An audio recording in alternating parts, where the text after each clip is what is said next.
මනමාල කතා කියලා කියන්නේ කාංචනා අනුරාධිගේ නවතම ගීතය. ඉතින් අද ඒ ගීතය රිලීස් වුණා.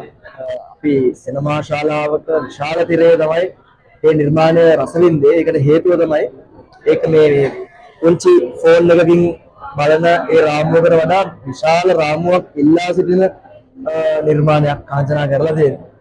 ඉතින් මේ නිර්මාණයට මම සම්බන්ධ වුණා. මට ලොකු ආඩම්බරයක් මේ නිර්මාණයට මට සම්බන්ධ වෙන්න ආරාධනා ලැබිච්ච එක ගැන.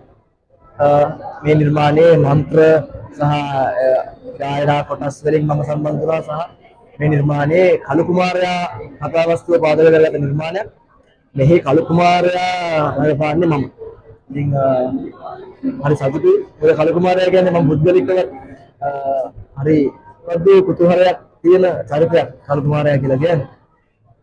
මගේ නිර්මාණ ඉතිහාසයේත් මම කලවර කියලා මගේ ප්‍රථම අධ්‍යක්ෂණය කරේ කලු කුමාර කතාව සම්බන්ධව. ඒක නිසා නැවත කලු කුමාරයා නිරූපණය කරන්න ලැබීම, කලු කුමාරයා ගැන හොයපු කියවපු දේවල් ස්ක්‍රීන් එකට නිරූපණය කරන්න ලැබීම කියලා කියන්නේ ලොකු මට ලොකු දෙයක් ඒක. ඉතින් ඒක නිසා මට ඒ ආරාධනාව ලබා දුන්නාට කාංචනාට ඒ වගේම මේ නිර්මාණය කරන්න මහන්සියට සියලු දෙනාට මම සුබපතනවා. දැන් මේ නිර්මාණය ඔයාලට බාරයි. ඔයාලා බලන්න. මේ මිනිත්තු 3මාරක 4ක වැඩක් වුණාට ඒ 3මාරේ 4 අපි ලොකු දෙයක් කියන්න උත්සාහ කරා. ඔයාලට දැන ප්‍රමාණයෙන් ඔයාලා ඒ ගැන මොකද හිතන්නේ කියලා අනිවාර්යයෙන් මේ ප්‍රතිචාරය අපිට දනවන්න, අපිට කියන්න, අපිට ලියන්න. ඒක තමයි අපේ බලාපොරොත්තුව. බොහොම ස්තුතියි.